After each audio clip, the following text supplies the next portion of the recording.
place to talk about hard things. Stand by, Dr. Phil. I'll try to be an emotional compass and point you in the right direction. In 5, 4. I am not giving up on you. Go, Dr. Phil.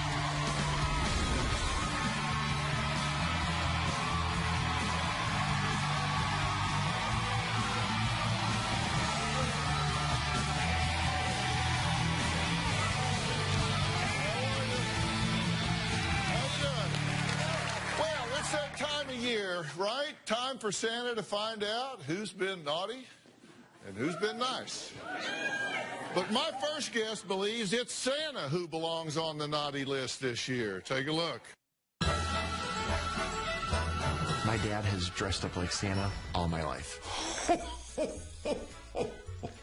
Merry Christmas. For 1 month out of the year when my dad's Santa Claus, he's the nicest guy. Everybody made up their mind what they'd like for Christmas? For all the other 11 months, my dad is a complete. I have not called the cops on him since I had the court order put on him. What I want for Christmas is my dad to go meet God. Like, go die. Jonathan is very disrespectful, ungrateful, and he feels the world owes him a living. My dad is a crazy, money-hungry baby. I always paid you back. No, you have not. Untrustworthy, very mean, very nasty. I feel John has committed elder abuse against me. My dad has called the cops 32 times. Probably about 20 of those times have been because of me for eating his food. One time when I ate too much ham, he completely lost it on me. He started throwing things, slamming the refrigerator door. John would have his parties, and his friends, they'd get drinking, and he feeds them all. He wasn't buying food at the time, and it was food we needed to survive on. My father, at one point, called the cops on me because I cooked up one of his pork chops. I was tired of John arguing with me, his disrespectfulness, and taking stuff we didn't have. And I finally had to have him evicted.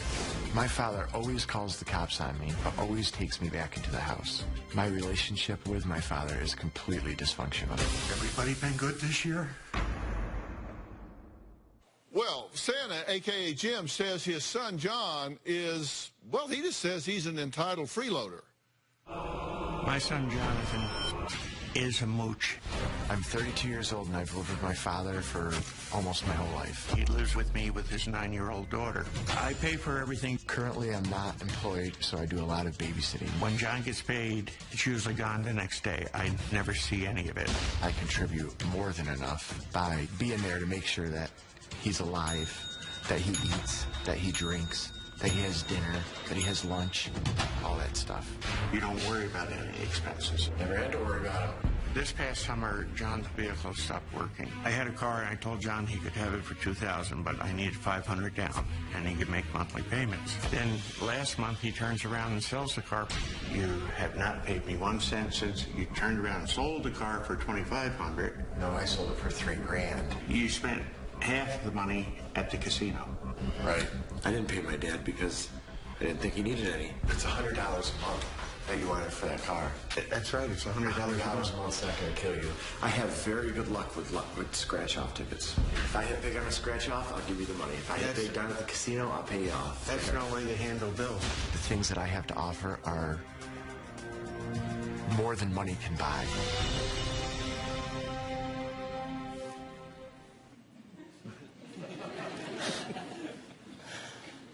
Are you guys for serious?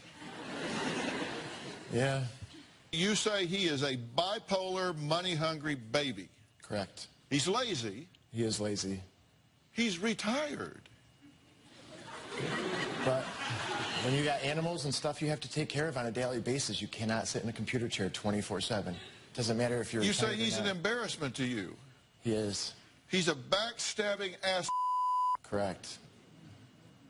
You say he's jealous of the beautiful women that you bring around and wants your lifestyle. He has mentioned that to me, yes. Well, I bet he does. I mean, you're living rent-free and having somebody pay all of your bills, provide you housing and all of that, right? Correct. I bet you do want that lifestyle. Oh, yes, it would be nice. He says that you are untrustworthy, miserable and mean, and he prays to God to take this miserable ass to heaven. That's what I said. You said that if he dies, you will call the coroner a few days later. Oh, maybe I said days. You said you would just dance on his grave. That if he had a heart attack, you would step over his body and leave. You would not call 911. That's what I said. I believe it. You're 32. Correct. I have moved out on my own. I want to get that straight. I have moved out on my own several times, and he does the call where he says, you know, Dad's lonely, my medication, this, and I move, you know, I end up moving back in with him. Do you call him and ask him to come back? No. Are you mean? No. Are you miserable? I'm a lot better when he's not there. Why is he there? Because I have a heart. He has a daughter. His daughter needs a home. Because he's lonely and can't survive without me. Well, I just have to put that to the test. I mean, he says you're lonely and can't. Are you incompetent? No. Did you call the cops on him because he cooked up your pork chop?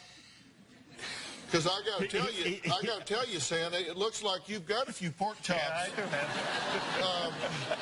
It looks like you've had enough pork chops. I have.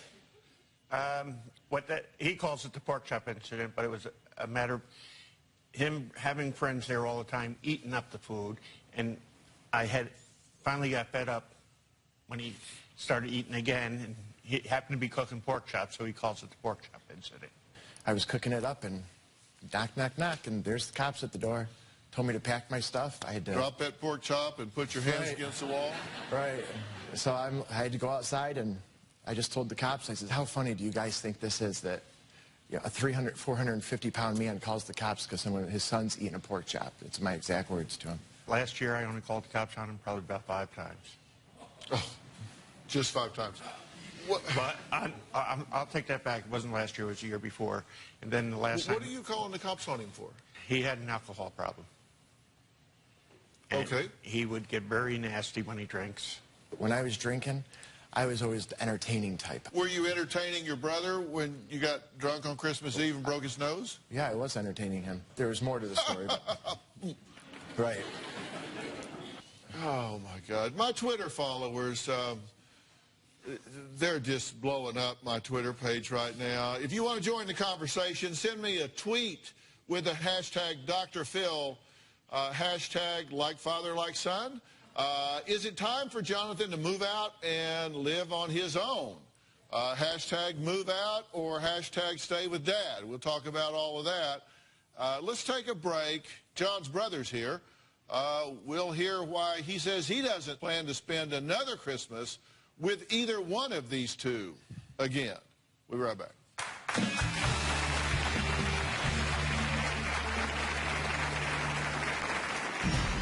I stopped speaking to my brother Jonathan after he broke my nose on Christmas. I grabbed my brother around the neck when I'm punching him, like this. I grab his head and I slam it like this into the heater. I did file a police report a couple days later. Tomorrow on an all-new Dr. Phil. 30 years ago. They say their face was battered, her hair was torn out in chunks. 4 girls went into the woods. This was a place that I swore I'd never come back to. Only 3 came out alive. While you held a knife in your hands, she gets her hands tied behind her back. At that point, you knew we were going to kill her. Not really. She was our friend. What'd you tell Missy's family when they found out it was you? That's tomorrow. Jimmy, I would probably wait a day to call 911. First thing that I would do is I would grab everything that was worth value and I would put it into a storage unit or hide it somewhere. Because I know my brother and sister, they would be like vultures and swoop down and grab everything. I've busted my ass for 32 years. I've been arrested. I had blood, sweat, and tears to make sure that my dad has made it 61 years. And I would take everything. If it's a heart attack and he's laying on the floor, that's his own problem. I'm just doing what I have to do to get out of there. Well, that was John talking about his own father. Now, good news, Jim has another son named Jimmy who loves him. But Jimmy says he has no plans of spending Christmas with either one of them, especially if it's anything like last year. My brother Jimmy and I don't get along at all. I stopped speaking to my brother Jonathan after he broke my nose on Christmas. My dad and I were arguing, and my brother thought he had to put his 2 cents in, and I knocked those 2 cents right out of him. Dad and I were yelling at each other. My brother walked down the hallway, started screaming and yelling at me. He came at me, and I put my hand up to his chest and put him up against the wall. He started swinging his arms and ended up punching me in the face and breaking my nose. I grabbed my brother around the neck like this, dragged him out into the hallway. I'm punching him like this, and he's bleeding pretty good. I mean, his nose is already busted open, and so I grab his head and I slam it like this into the heater, to our furnace, to the metal part of the furnace, and I slam his head into there 5 or 6 times. I did file a police report a couple days later. My brother is exactly like my father. He always loves to start fights. He always loves to cause that drama, and then he has to call the cops. If my parents die, I don't know what'll happen to my brother. He can't come live with me. I probably would end up killing him. Let me ask you, what is wrong with these people? Or are you part of this? I mean... Where can I begin? I don't know. This has been going on for years. They've always had a love-hate relationship. Why is he not outraged by his behavior? Why is he not embarrassed at how unbecoming it is that he says the things he says about his own father? He says it like he's ordering lunch. Yes, I said I would step over his body. Yeah. That's always been his attitude. He has an I don't give a about anybody attitude. My dad he's afraid to be alone. So when he says he's left and then he asks him to come back, even though he is abused by him, that's true. That is very true. Okay, so you do want him around, abuse and all. I want somebody around. I'm afraid of, I guess you would say I'm afraid, like you said, of falling on the floor and never getting up. Well, get one of those I've fallen and can't get up bracelets. Get, I mean, you get people to come by and check on you or something, but you got him living in your house and abusing you every day, and that's okay with you? I've tried to get rid of him, put him out, and the only way, I've asked him to leave. He says, the only way I'm going to leave, you have to have the cops remove me. He wishes, he is praying to find you dead. Dr. Phil, when they haven't lived together, my dad's blood pressure's under control. He eats right. When my brother's around, my dad's blood pressure's through the roof. He goes off his diet. He at his heaviest, he was I cook 400 home-cooked meals. I cook chicken. I mean, I cook big entrees. And, my dad... Well, bully for you. Right, if he wants to eat them, he can eat them. If he doesn't, he doesn't. That's how I feel. You can get a meal service cheaper than that. Come on. The guy wants you dead. Hey, he has said to me before, this was I'm not about talking to 7 you. years ago. I'm talking to him. He wants you dead. He wants you dead. He says you are an ass. Well, you know what? It's your ass. It's your home.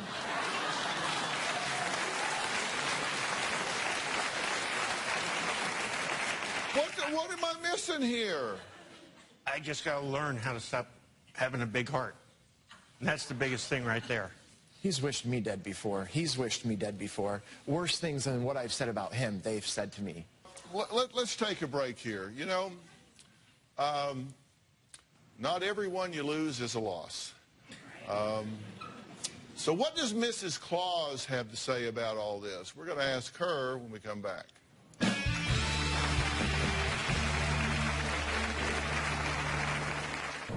There was one time that my dad was sitting out in his car with his head down, and I picked up the phone and I called my mom and I said, I think Dad just had a heart attack.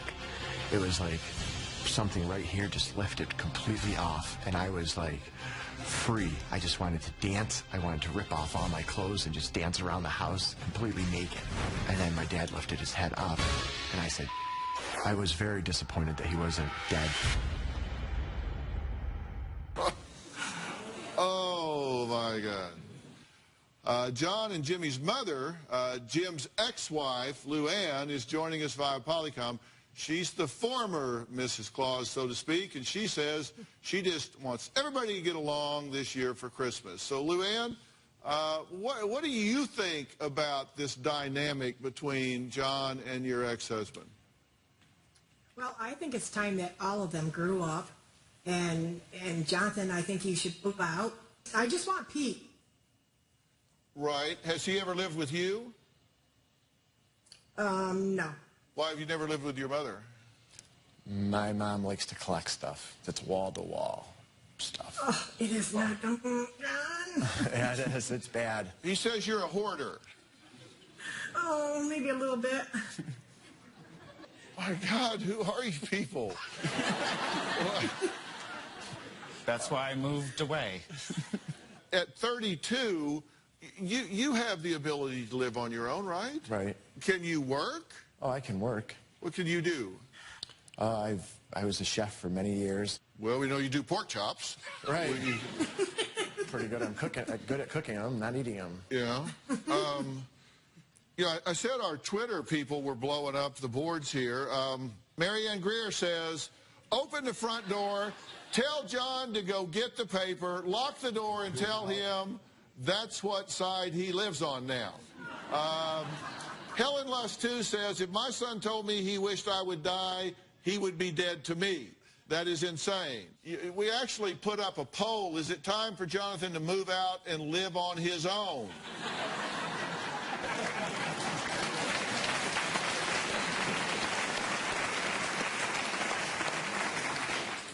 This is a dysfunctional relationship, right? You agree with that? I very much This agree. is dysfunctional. It's not good. The things you are saying, the fact that you don't have the judgment to not say those things is really a reflection on your immaturity. To say those things about your own father just boggles the mind. That is beyond dysfunctional. And the fact that you don't get that, the fact that you're not embarrassed by that, the fact that you don't get how inappropriate that is really bothersome to me. And that needs to be fixed. There's no filter on my mouth. If it has to come out, there is no filter on your mouth. Right. I agree with that. And I'm bothered that you are role modeling this for your daughter.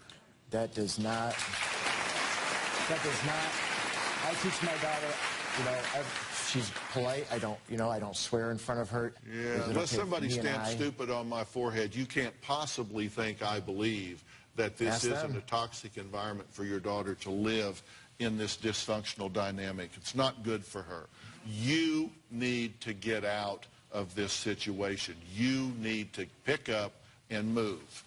Now, if you are saying my health is compromised, I don't want to be alone, I get fearful when I'm alone because of my heart and my blood pressure and that sort of thing, then I totally get that.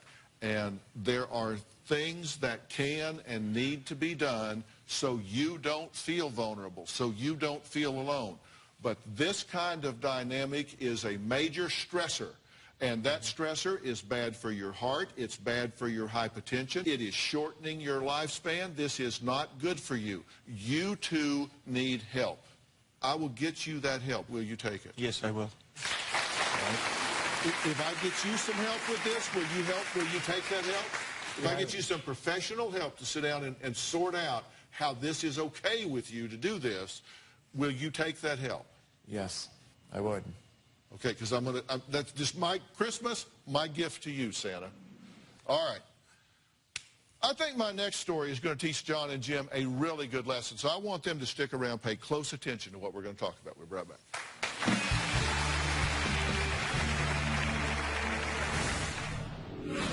My next guest thinks he's here to talk to me about fitness.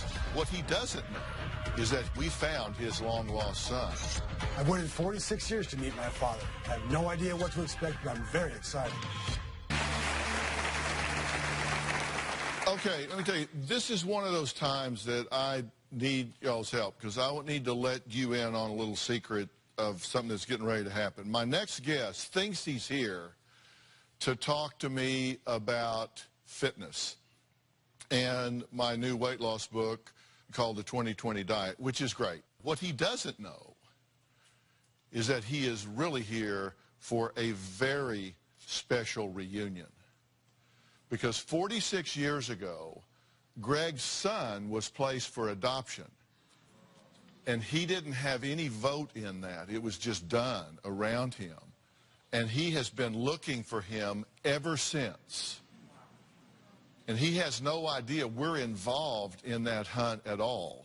Well, you guessed it. We found his long-lost son of 46 years. And he's here, and he's waiting backstage right now, and it's going to be a really big surprise, and you're all in on it. So I need you to keep quiet, not spill the beans, but I wanted you to know what's going on. And so I am going to talk to him straight up about this and all as part of the ruse. I mean, and he takes it very seriously. He's a trainer. He's an older guy. He's all muscled up, and he's a trainer. And he spent his whole life without his son. And you two squander the opportunity you've been given. How unfortunate. In the meantime, here's Greg's story, the one he thinks he's here to talk about. I'm 64, be 65 in May. When I was about 49, 50, and I hit 261 pounds, I was definitely in fear of having a heart attack. At 62, I entered my first bodybuilding show, and I finished second. Last year, November 3rd, I entered the Las Vegas Classic. I won first place in the Master Division over 60 category. I began to become a little better well-known by being a trainer on the Pawn Stars TV show. My whole purpose in life is to be example to the older generation, my generation, that it's never too late to remorph, refigure, change your body around. And I'm excited to delve into the book 2020 that Dr. Phil has just released. I think it's going to broaden my horizons as a trainer. You're in pretty good shape. I try to be. You for do? a little guy.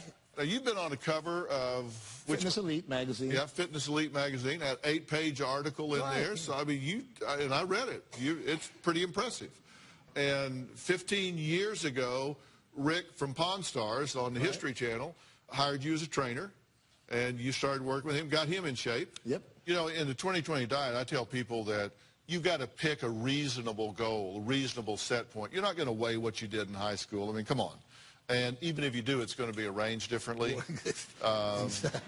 You know, I weigh 5 pounds from what I did when I played football in college, but it's in different places. Exactly. Than it was then. I mean, it truly is. But you can do it. You can be the best you can at the age you are, because you're not a spring chicken anymore, right? No, I'm 64, be 65 in May.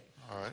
We asked him what one of his holiday wishes might be this year, and his answer kind of surprised us. So we want to share his wish and hope someone out there may have information that could help. Take a look at this. This Christmas, one of my biggest wishes is that I hope to find my son. When I was in high school, football star, I got the gal pregnant, and I decided the fact that I would marry her and support the child. At that time, I had several scholarship offers to play football at several universities in the nation, and I threw all my scholarships away, and at that point I decided to become a father. Later in the summer, the child was given away at birth, unbeknownst to me.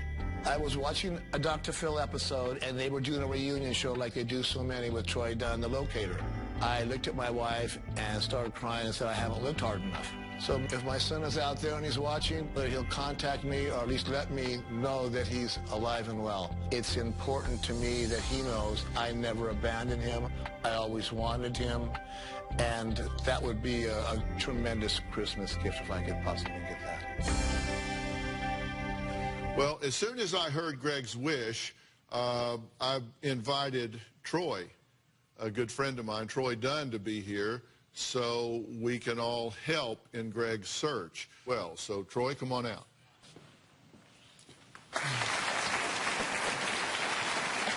What's up, man? Good to see you, friend. Good to see you. Good to see you. It's an honor, sir. Thank you. Very nice to meet you, sir. Thank you.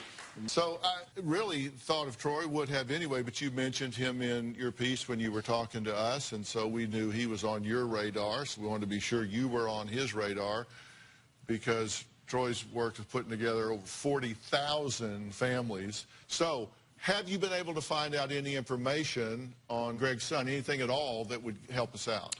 You know, it's a process that starts with little baby steps. I'm excited to be able to help you. You know, you're sitting between two men who might be the most grateful fathers in America. Dr. Phil has 2 sons. I have 6 of them, and I value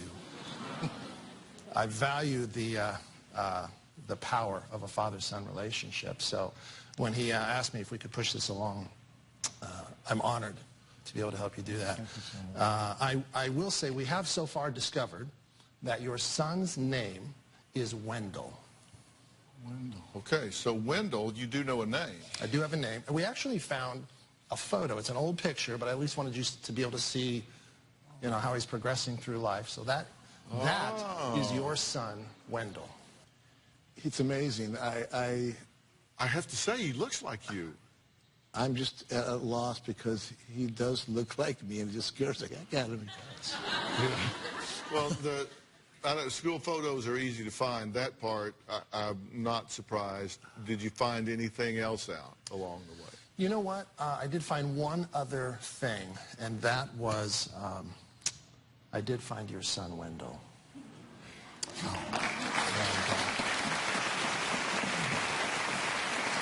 I spoke to him,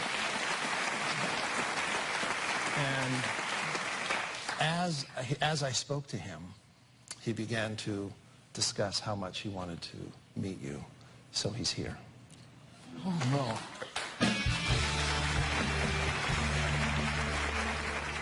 Tomorrow on an all-new Dr. Phil. 30 years ago, I swore I'd never come back. something horrific happened. The 4 of you were friends. When you guys went to the woods, did you know you were going to kill her? That's tomorrow. So, Greg, let us introduce you to your son, Wendell. Wendell, come on out.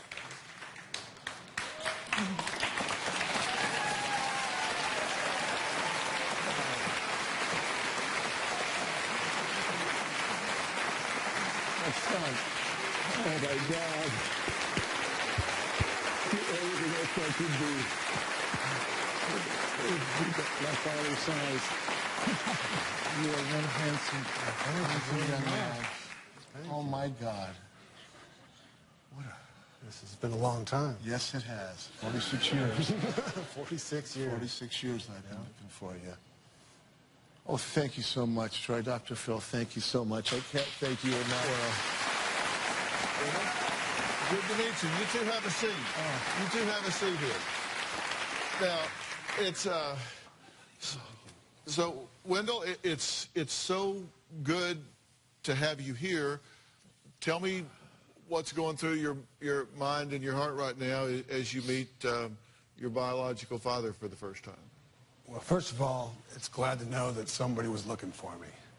I want you to know that I have no feelings of resentment or sense of abandonment or anything like that. On the contrary, I want to actually thank you for making the decision that you did, whether it was your decision or not. But the parents that I got were 2 of the most wonderful people on the planet, and I couldn't have asked for any better parents to raise me. But I guess if there's a question that I have, it'd be, you know, how did it all go down? Were you involved in the process, or? I was not involved in the process. Your mother came from a wealthy family. We were relatively poor. When she became pregnant, it became obvious that her mother kept her under wraps, sent her to a home of unwed mothers, wouldn't let her walk except at midnight in the neighborhood because she didn't want the neighbors to find out that she had been pregnant.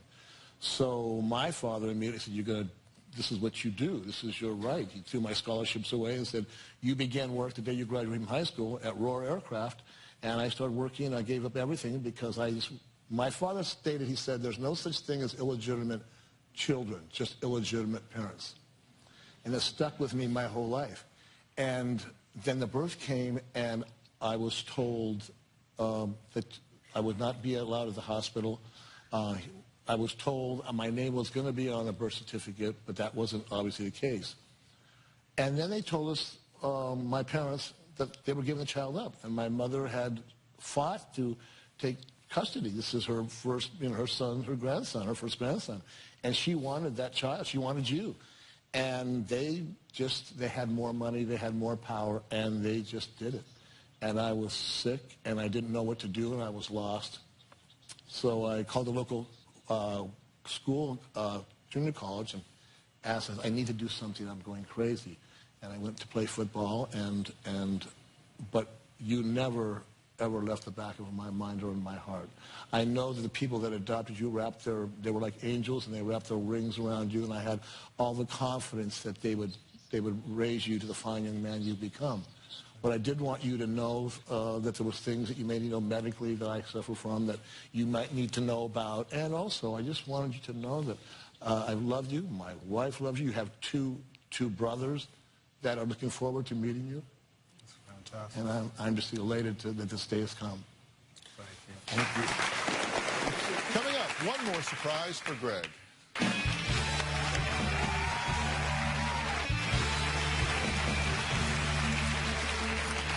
Well, moments ago, my guest Greg met his biological son, Wendell, for the very first time. And I have to admit, to some subterfuge, we did let you come here thinking we were going to talk about fitness and my new book, but that was not at all what we were here to talk about. He says he was prepared to raise his son, but was left out of the decision to place him for adoption. He reached out for help to my good friend Troy Dunn, also known as the Locator.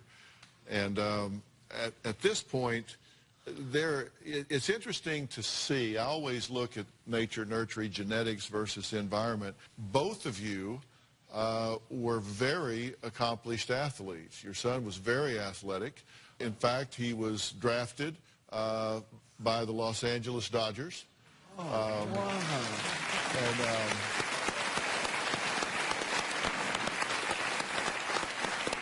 And in fact, let's just take a look at Wendell growing up. And we just have put together a series of stills here where you can kind of see him progressing through the years. I know Greg's struggling a little bit right now looking at these photos and knowing what he's missed. But the reality is that as of today, there's a whole lot of photos that haven't been taken yet, and he can be in each and every one of those. Yeah. Well,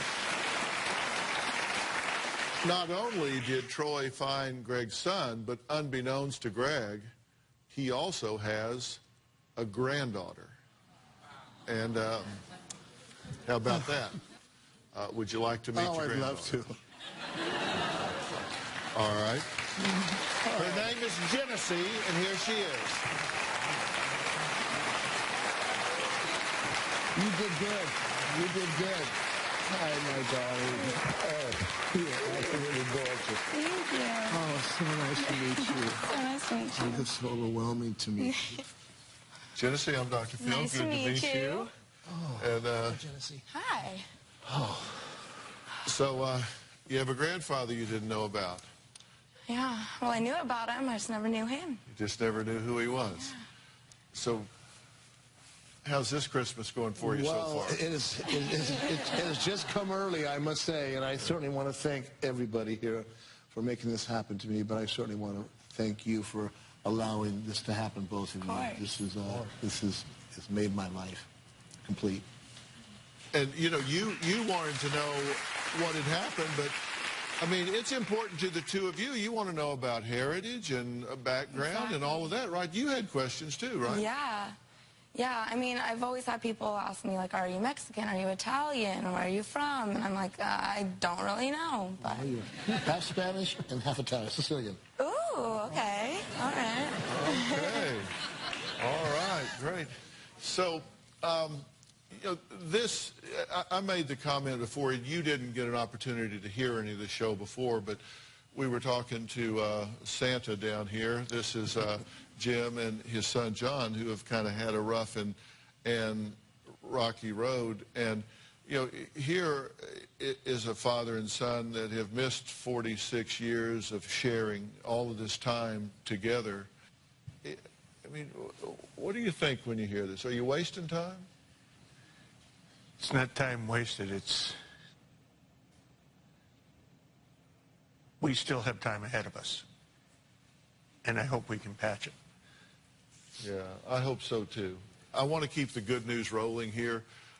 In light of having a happy and healthy holiday, I'm going to send everyone home today because we were talking about fitness and all of that stuff, and we came here, brought you here under the ruse of talking about being healthy and losing weight with the 2020 diet and all of that sort of thing. So for all of you guys playing along, I want to send everybody home today with a brand new Wellograph watch. And Wellograph is a classic wellness watch. It's an elegant health watch with a sapphire crystal display, and it provides you with a complete picture of your health by telling your activity, your pulse, and it will even tell you your fitness age. Because as you were saying, it's not about chronology. It's designed to be worn at work, in the gym, at happy hour, and it's valued at $350, and everybody here is going to go home with one, okay? Since every one of you guys have helped us out here, everybody in the audience is going to go home with your own copy of my new book, The 2020 Diet. Okay? And for those of you at home, listen closely because you can only get my new book, The 2020 Diet, at thebooknook.com, and you can't get it at any bookstores, only at thebooknook.com. And it really would have been worth us talking about, but that will be better for another day. This trumped everything, and I was glad to push that aside. Coming up, one final holiday treat you don't want to miss. We'll be right back. Well, before I leave, I want to introduce one more very special guest. Every one of you will know her. Her name is Jackie Evancho. You probably recognize her as the child prodigy who first appeared at the tender age of 10 on America's Got Talent. Since then, she's gone on to sell millions of records worldwide. She's about to embark on a global tour and has a special that is airing on PBS throughout the month of December. But she says she's just a normal 14-year-old. Yeah. Okay. Everybody, please welcome Jackie Evancho.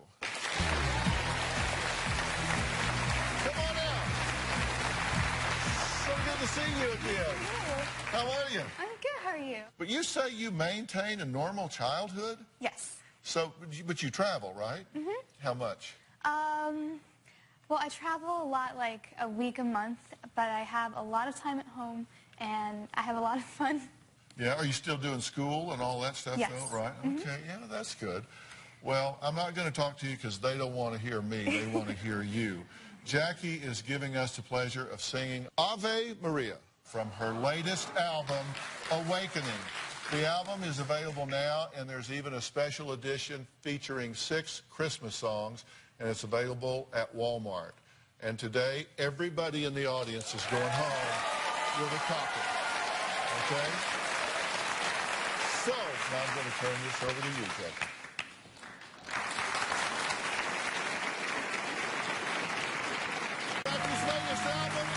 The album is now available in even a special edition featuring 6 Christmas songs available at Walmart. We'll see you next time. Thanks